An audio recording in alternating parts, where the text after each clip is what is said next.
Olá, bom dia meus amados irmãos. Agradecemos a Deus por mais uma escola bíblica dominical nesta manhã de domingo, onde nós vamos estudar, dando continuidade às Sagradas Escrituras, em nosso tema, ou segundo subtema do ano, conhecendo o valor da Palavra de Deus para uma vida de serviço fiel ao Senhor. Bem, nosso versículo-chave, estamos lembrando cada lição, o Salmo 119, 105. Lâmpada para os meus pés é a tua palavra e luz para os meus caminhos. É o nosso texto-chave. Terminamos a última lição dando destaque na Bíblia como a verdade.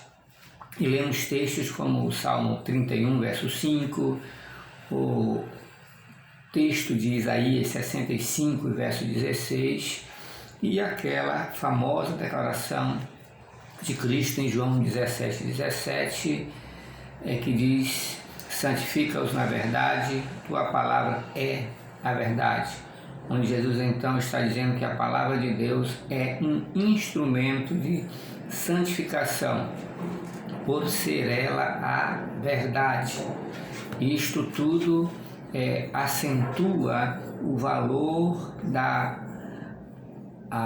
palavra de Deus, acentua o valor das Sagradas Escrituras para os salvos, para os santos. Assim, a natureza verdadeira de Deus, como já lembramos anteriormente, ela, por ser uma natureza verdadeira, a verdade fazer parte da sua natureza intrínseca. Deus não pode mentir, como diz Tito 1 e o verso de número 2, como diz Hebreus 6 e o verso 18, ou como diz 1 Samuel 15 e o verso 29. Deus não pode mentir, porque Ele é o Deus da verdade. As suas ordens, cada uma delas, também são sempre verdadeiras. Por ser o Deus da verdade, há a integridade na pessoa de Deus, que não lhe permite fazer promessas falsas. Todas as suas promessas são verdadeiras, embora possa ser que elas algumas vezes sejam condicionadas a uma ação humana, e outras são certamente determinadas por Deus, independente do homem, é unilateral. Então, todas as promessas de Deus, elas são verdadeiras, como diz aí o Salmo 119 e o verso de número 151, que declara assim: tu estás perto ao Senhor e todos os teus mandamentos são a verdade. Então, esse é um dos textos, que fala sobre,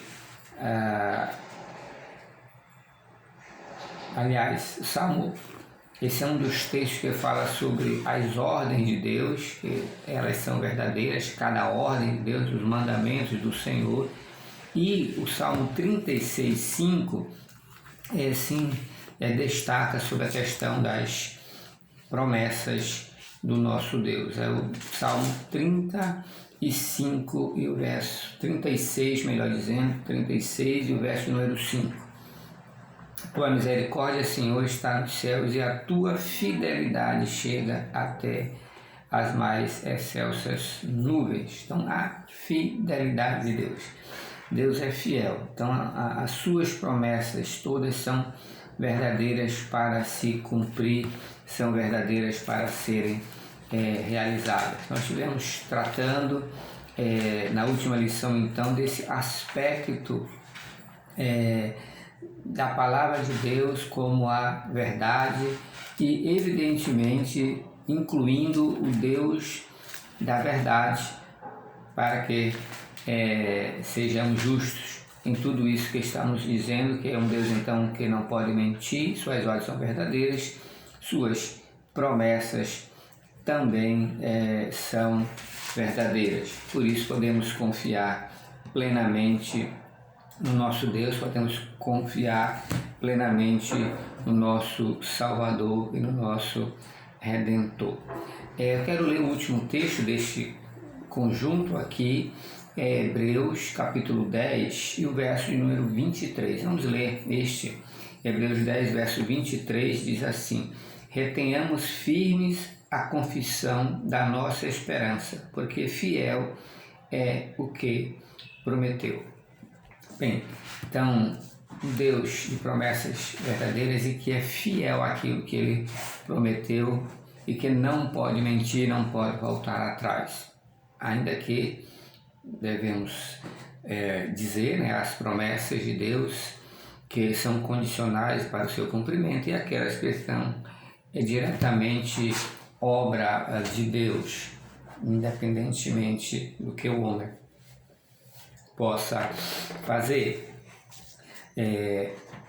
Por isso se diz que as promessas de Deus são deleitosamente encorajadoras e provavelmente, irmãos, para cada adversidade que tenhamos aqui, nossas lutas e aflições, tenhamos também uma promessa correspondente, como alguns têm dito. E o puritano Samuel Clarke disse: os cristãos negam a si mesmos os mais sólidos confortos pela descrença e esquecimento das promessas de Deus. Quando nos esquecemos das promessas de Deus, Samuel Clarke diz, nós estamos negando o conforto de Deus. Então é importante conhecer as promessas de Deus e desfrutar também destas promessas. Mas vamos para a nossa lição de hoje, cujo o tema é a revelação de Deus.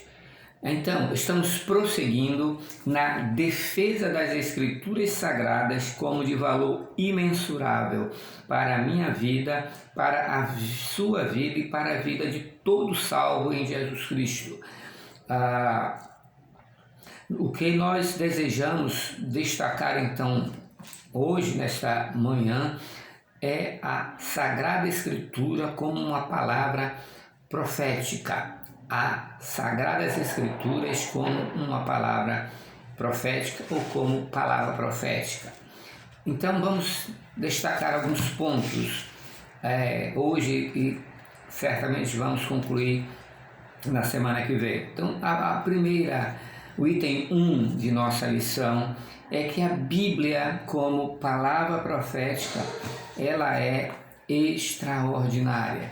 A Bíblia como aquela que fala do futuro, que profetiza sobre os eventos que se seguirão, ela é algo extraordinário. Nela, por exemplo, nós temos o anúncio de acontecimentos que se dariam alguns centenas de anos, outros milhares de anos depois de sua predição. Esta é a Escritura e digamos que isto é um desafio para ela mesma, né? Profetizar, vaticinar sobre coisas futuras daqui a 100 anos, 200 anos, 700 anos, milhares de anos para acontecer e então confirmar que ela de fato é a verdadeira palavra de Deus pelo cumprimento da palavra profética. Da palavra profética, que às vezes está em forma de promessas, né? Das promessas de Deus ao seu povo. Por exemplo, nós queremos lembrar, dentro desta palavra profética, que também assume muitas vezes a forma de promessas, Cristo. Vamos pensar sobre Cristo e o seu primeiro advento, ou a sua primeira vinda a este mundo. Todas as profecias que foram relatadas, que foram nos dadas pelos profetas, foram cumpridas literalmente na vida e na pessoa do Senhor Jesus Cristo. E quando temos então cada promessa, cada detalhe da sua vida cumprida pela palavra profética que foi dada, Então, isto também nos faz crer agora, no momento, que não há nenhuma sombra de dúvida de que tudo que diz respeito, por exemplo, ao seu segundo advento, à sua segunda vinda, todos os acontecimentos que estão neste interim haverão de se cumprir igualmente, cabalmente, sem nenhuma falha e com a mesma precisão que se deu todos os eventos no que diz respeito à primeira vinda do Senhor Jesus Cristo. Não teremos dúvida quanto isso, quanto a estes eventos que estão previstos para acontecer. Então vamos lembrar apenas alguns dentre estes eventos. Vamos lá, vamos começar com Gênesis 49. Gênesis 49. Vamos começar com Gênesis 49 e o verso de número 10. Nós lemos assim: o cetro não se arredará de Judá, nem o legislador dentre seus pés, até que venha Siló, e a ele se congregarão os povos. Note, a promessa aqui é que a tribo do Messias deveria ser Judá. Esta é a promessa. O Messias viria, e ele viria pela tribo de Judá. O cetro não se arredará de Judá. O Messias viria, né? Lá, Gênesis 3,15 tem a primeira promessa de um Redentor, de um Salvador, do nosso Messias, do nosso Cristo. Ele tem que vir pela tribo de Judá.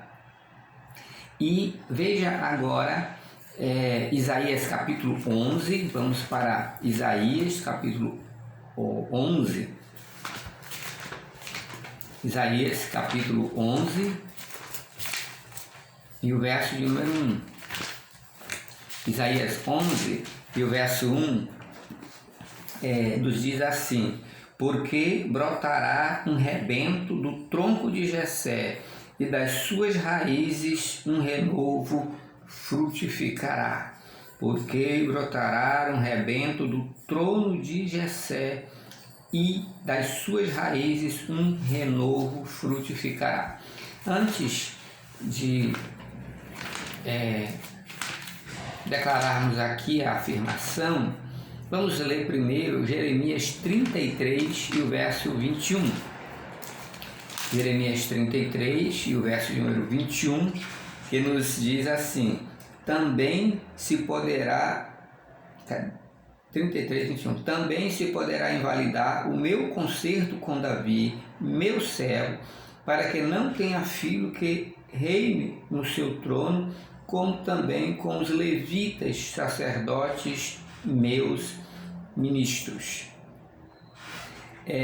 Note que ele está dizendo que não se pode, né? Tem os textos anteriores, o contexto que não lemos, mas ele está dizendo que não vai, de fato, não se pode invalidar aquela promessa, o concerto, a aliança, o acordo com Davi, seu servo, de que vai ter um filho que reine no seu trono, um filho que reine sobre o seu trono, ou que sempre haverá alguém que reine no trono de Davi.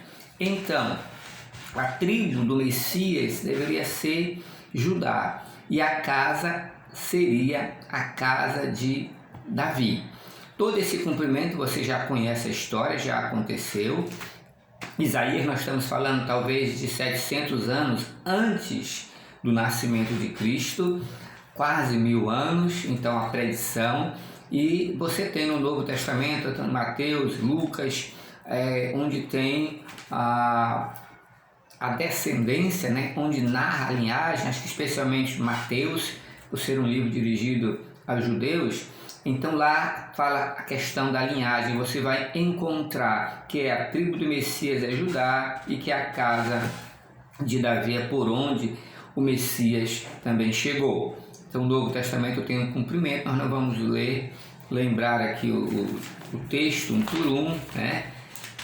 Em virtude do tempo, mas que nós podemos depois examinar, especialmente Mateus no capítulo 1, que traça o nascimento de Cristo pela linhagem determinada da promessa ou da palavra profética da tribo de Judá e da casa de Davi. Mas vamos lá, Isaías, ainda estamos em Isaías, vamos para o capítulo 7 de Isaías e o verso número 14. Isaías 7,14 diz: portanto, o mesmo Senhor vos dará um sinal, eis que uma virgem conceberá e dará à luz um filho, e o seu nome será Emanuel.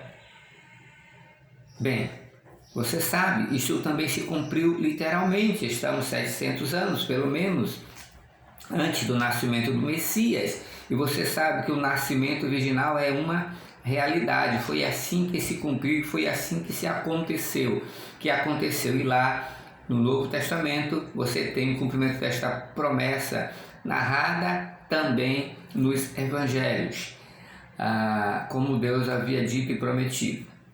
Vamos lá agora para Miqueias, capítulo 5 e o verso número 2.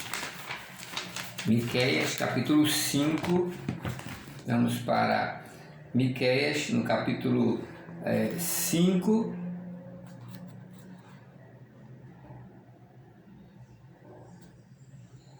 Miqueias, no capítulo 5, vamos lá, profeta Miqueias, no capítulo 5, que vai tratar sobre, então, o nascimento do Messias. Miqueias vai falar,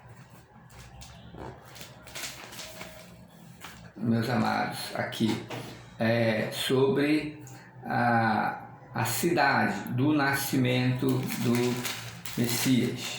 Vamos lá, Miqueias 5 e o verso de número 2 diz assim: e tu, Belém, Efrata, posto que pequena entre milhares de Judá, novamente, a tribo de Judá, de ti me sairá que será Senhor em Israel, e cujas origens são desde os tempos antigos, desde os dias da eternidade. E tu, Belém, Efrata, veja, posto que pequena entre milhares de Judá. Então, novamente, há tanto a questão da tribo como a cidade onde o Messias deveria nascer, indicado pela palavra profética, cumprido no Novo Testamento, e você sabe muito bem os detalhes que estão nos Evangelhos do cumprimento desta promessa. O Salmo 22, que você talvez bem conhece, provavelmente, narra sobre a morte do Senhor Jesus Cristo e até os detalhes da sua agonia da cruz, o Salmo de número 22. Também é uma palavra profética falada por boca de Davi, mas ela está se referindo, sem sombra de dúvida, à morte do Messias, a crucificação, por tudo aquilo que ela narra, e até as palavras que foram ditas aqui, que estão também na narrativa do Novo Testamento. Mas o Salmo todo, Deus meu, por que me desamparaste? Palavras que estão no Novo Testamento e que estão na morte do Senhor Jesus Cristo, na narração dos evangelistas. Então, todo ele vai tratar em detalhes da morte do Messias, do modo da sua morte e até de como ele se sentiu na sua agonia, naquela posição da crucificação, que, como narra aqui, lhe sufocou. Então, por estar forçando o seu corpo, lhe trouxe grandes dificuldades respiratórias, lhe trouxe grande agonia, lhe trouxe grande dor. Aqui trata também da sua capa, é outra palavra profética, que tiraram sortes com ela. Então tudo isso está cumprido cabalmente no Novo Testamento, na vida do Senhor Jesus Cristo. Aí nós temos o Salmo 16, que narra sobre a ressurreição do Senhor Jesus Cristo, que não seria deixado na morte. No Novo Testamento, talvez à frente, nós vamos destacar isto, mas Davi, ele aplica isto, não a ele, então dirigido ao Messias. No Novo Testamento, quando vai referir-se ou vai citar esse texto, ele vai dizer que não era a Davi a que ele se referia, era o Messias que ele estava então declarando que não ficaria na morte, não permaneceria na morte. Então cumpriu-se também a questão da morte de Cristo, a sua ressurreição, né? E de ele de fato não ser deixado ou ser seguro por ela. Então isso tudo está cumprido. Bem, há um outro texto interessante sobre Cristo, que é o Isaías 53, um dos textos mais conhecidos no mundo também.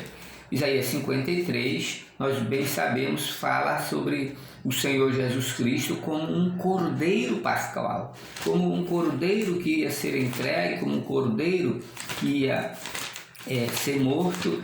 Então é um texto também reconhecido como dirigido, como falando a respeito do Messias. O 3 diz que foi desprezado, mais digno entre os homens. O verso 4, verdadeiramente tomou sobre si as nossas enfermidades, nossas dores, levou sobre si os nossos pecados, e por aí ele segue. Ele foi ferido por nossas transgressões, o versículo 5, verso 7, ele foi oprimido. E o verso de número 10 diz que ao Senhor agradou moê-lo, fazendo enfermar quando ele der a sua alma por expiação do pecado, e ele verá a sua posteridade, né? Então a entrega de Deus para que Jesus Cristo morresse de uma forma substitutiva pelos pecadores. Então ele é apresentado aí como um cordeiro sacrificial. Então João 1 e o verso 29, João Batista, ele olhando para Jesus, ele faz esta declaração. Um dos textos, são muitos textos do Novo Testamento, nós não estamos lendo apenas a palavra profética, porque o cumprimento dela você deve conhecer. Mas João 1,29 diz: no dia seguinte João viu a Jesus que vinha para ele e diz: eis o Cordeiro de Deus que tira o pecado do mundo. Aí está, o cumprimento da palavra profética. Muitos textos velho-testamentários falando sobre esta morte de Cristo, do Messias, como um cordeiro, né? Isaías 53 é o texto principal, e João Batista declara: está aí, esse é o Cordeiro de Deus que tira o pecado do mundo. Cumprimento destas palavras proféticas no Novo Testamento, cumpridas cabalmente. Meus amados, na verdade são, penso eu, salvo engano, como diz os estudiosos, mais de 300 promessas, palavras proféticas direcionadas só sobre a pessoa do Senhor Jesus Cristo, né? E todas elas, no que diz respeito ao primeiro advento, a sua primeira vinda, se cumpriu cada uma delas cabalmente cumprida. Então, estamos falando de que a palavra de Deus, as Sagradas Escrituras, ou a Bíblia, é a verdade, porque ela nos foi dada pelo Espírito da verdade e pelo Deus da verdade, como nós já havíamos observado em lição anterior. Então, eis aqui o que eu queria nos trazer sobre essa primeira questão da palavra profética, e apenas em detalhes sobre o Senhor Jesus Cristo, e alguns pontos apenas, né? 1, 2, 3, 6, 7 pontos sobre a pessoa do Senhor Jesus Cristo. Então, a promessa sobre a sua segunda vinda, a segunda vinda do Messias. Há também palavras proféticas sobre a segunda vinda do Messias. o seu segundo advento. E por isso, como já dissemos anteriormente, nós cremos que cabalmente haverá de se cumprir tudo que está relacionado com esta sua segunda manifestação. Por exemplo, Deuteronômio 30, lá no início, olha, no livro de Deuteronômio capítulo 30, verso 3, nós já temos escrito: então o Senhor teu Deus te fará voltar do teu cativeiro e se apiedará de ti, e tomará a juntar-se dentre todas as nações entre as quais te espalhou o Senhor teu Deus. Ainda que estejam desterrados, estejam espalhados por toda a extremidade do céu. Amados, isso fala do segundo advento. Quando Jesus Cristo voltará e juntará o povo de Israel novamente para cumprir as promessas na sua vida. Mas isso fica em detalhe para outra ocasião, especialmente para os cultos da noite, que vamos falar sobre isso, quando ainda estamos falando sobre a segunda vinda do Senhor Jesus Cristo e os detalhes deste evento. Por hoje, para a nossa lição devocional da manhã, a revelação de Deus, pensando na palavra profética, o seu cumprimento, que nos assegura que esta palavra, a Bíblia, as Sagradas Escrituras, é a verdade, é o Deus da verdade, é o Espírito da verdade, é o Salvador, que é a verdade. Mas há uma outra forma das Escrituras, afora a profecia de Deus. Deus ele também nos falou de outras maneiras. Ele também nos falou de outras maneiras. Só para assegurar isto, e vamos destacar um pouco mais adiante, ou talvez na próxima lição, Hebreus 1:1 diz: havendo Deus antigamente falado muitas vezes e de muitas maneiras aos pais, Deus no passado, antigamente, falou de muitas formas e de muitas maneiras aos pais. Depois vai dizer que esta última falou pelo Filho, e isso trataremos mais adiante. Mas ele falou de muitas formas e de muitas maneiras. Então, afora a palavra profética de Deus, que traz a segurança de que a Bíblia é a verdade, pelo cumprimento cabal de cada detalhe da palavra profética, como observamos acerca do Senhor Jesus Cristo, nós também temos Deus se comunicando, trazendo para nós verdades através dos tipos. Um tipo nas Escrituras é uma figura da realidade. Ela não é a realidade, mas ela é uma figura, uma imagem da verdadeira realidade. Então, nós chamamos de tipo. E a Bíblia tem o antítipo. O que é o antítipo? O antítipo é a realidade, ou é o cumprimento daquilo que o tipo estava apresentando. O tipo é a imagem, é uma figura, e o antítipo é o cumprimento daquilo que o tipo ou aquela imagem queria verdadeiramente descrever. Então, ele também comunicou-se, deu a entender verdades para nós através dos tipos que estão de muitas formas e maneiras espalhados no Velho Testamento, e então aparecendo o seu antítipo ou seu cumprimento final no Novo Testamento. Vejamos, por exemplo, de uma maneira bem prática, aqui um exemplo clássico de um tipo é o cordeiro, que acabamos de ler, Isaías 53, e todos os sacrifícios que eram realizados no Velho Testamento. Então, o cordeiro ali, que era sacrificado pelos sacerdotes naqueles dias, era um tipo. O cordeiro era um tipo, ele era uma imagem, ele queria falar de uma realidade maior que ainda ia acontecer.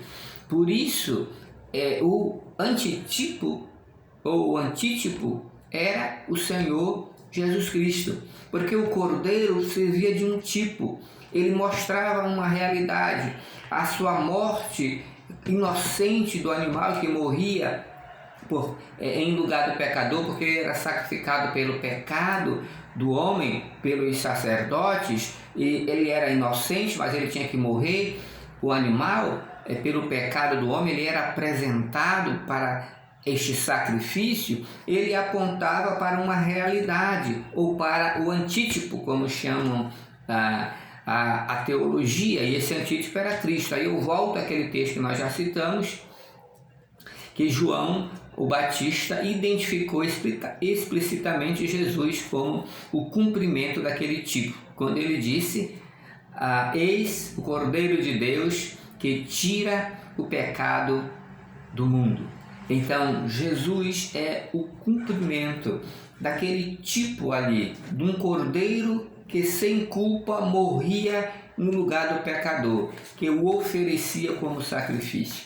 E Jesus veio ser o cumprimento final, cabal e perfeito, porque a Escritura diz, especialmente em Hebreus, que aqueles animais não podiam de fato apagar os pecados, embora podia cobrir o pecado e então proteger o homem até que viesse Cristo, o antítipo, até que viesse o sacrifício final, capaz de remover o pecado, não apenas cobri-lo, mas remover completamente o pecado. E isso se cumpriu cabalmente na pessoa, na obra, na morte do Senhor Jesus Cristo, o Cordeiro de Deus que tira o pecado do mundo. Que coisa maravilhosa! Está vendo? Como a Bíblia, dizemos, ela tem um valor imensurável para nos ensinar e para nos instruir. Assim como lá no tabernáculo, cada elemento que compunha aquela ministração do sacerdote, todos aqueles elementos que tomavam parte ali dentro, tem um significado que apontavam e apontam para o Senhor Jesus Cristo, né? São também formas, ou podemos dizer tipos, de algo que se referia ao Senhor Jesus Cristo, Messias, e o cumprimento está nele. Mas vamos adiante. Quero ainda lembrar, ou pelo menos chegar em mais um ponto aqui hoje, pela manhã.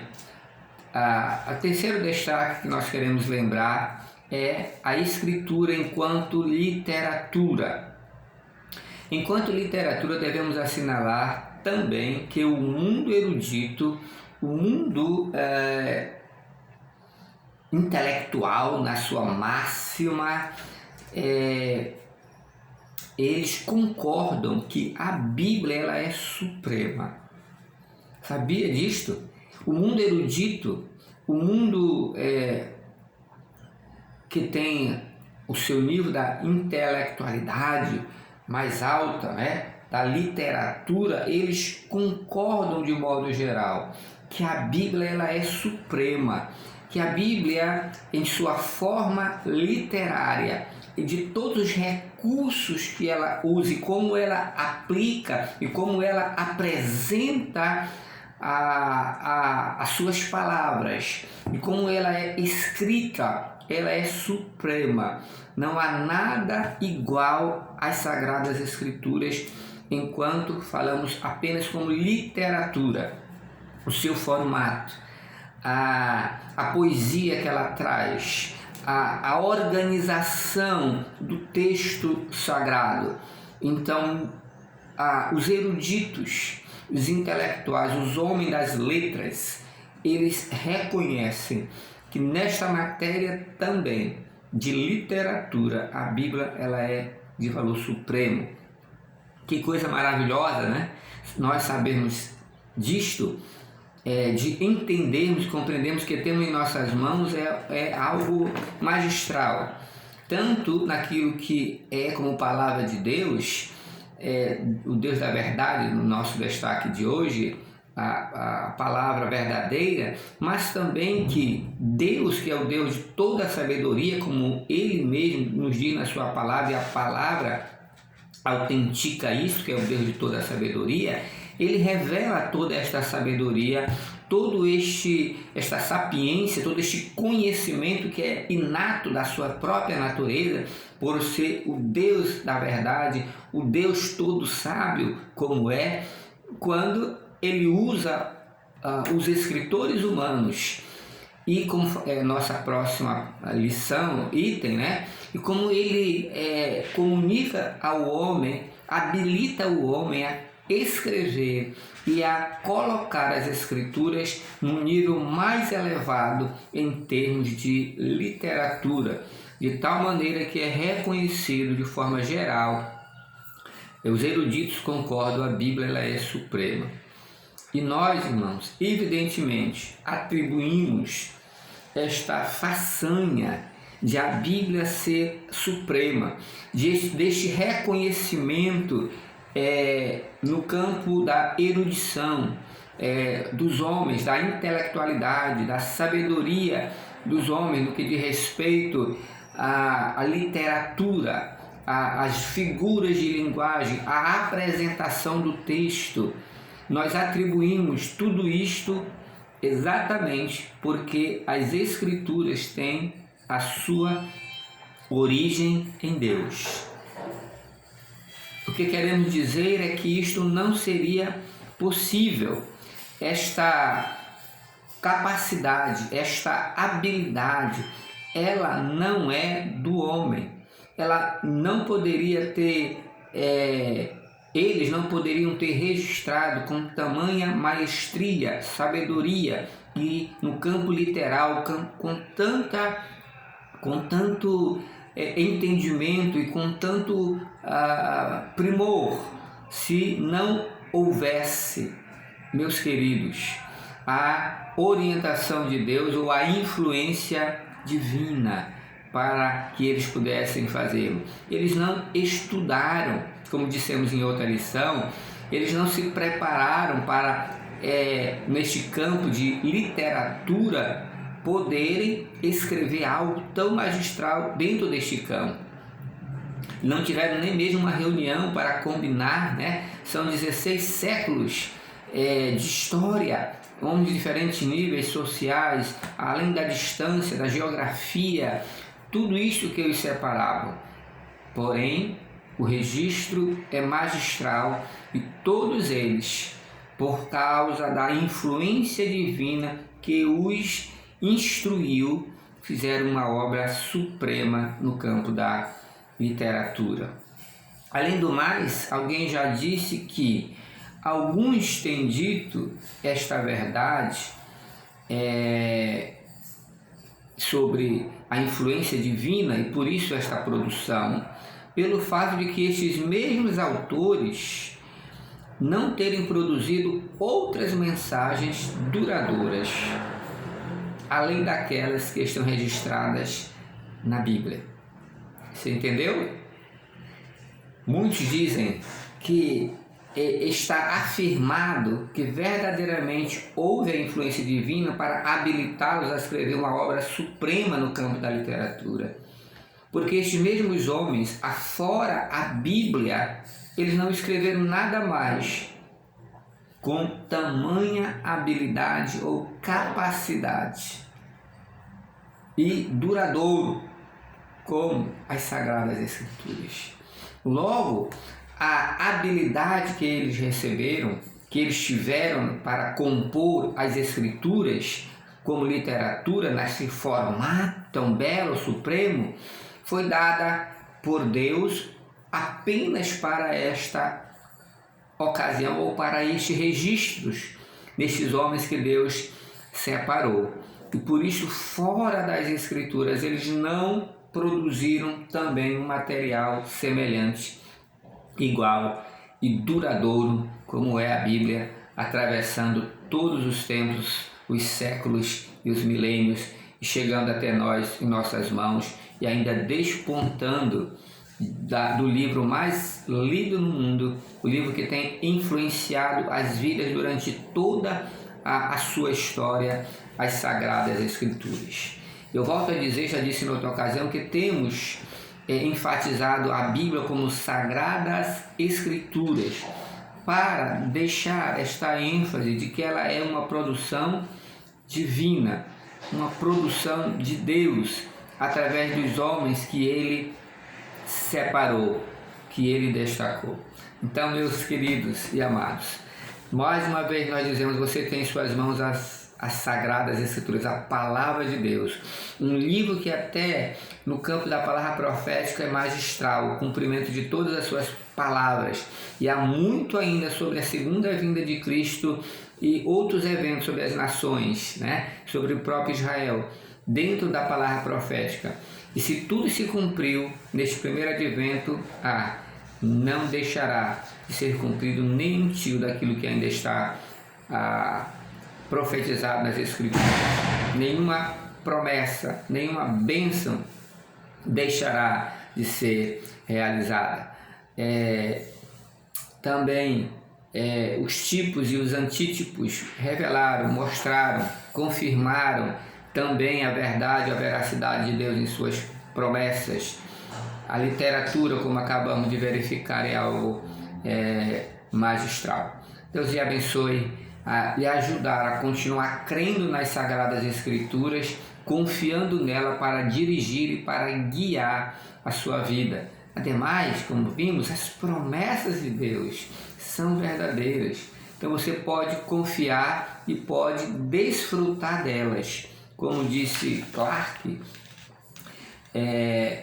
se você não desfrutar das promessas, você estará roubando conforto de Deus para a sua vida. Então precisa conhecer as promessas, porque elas são fiéis e são verdadeiras para a sua vida.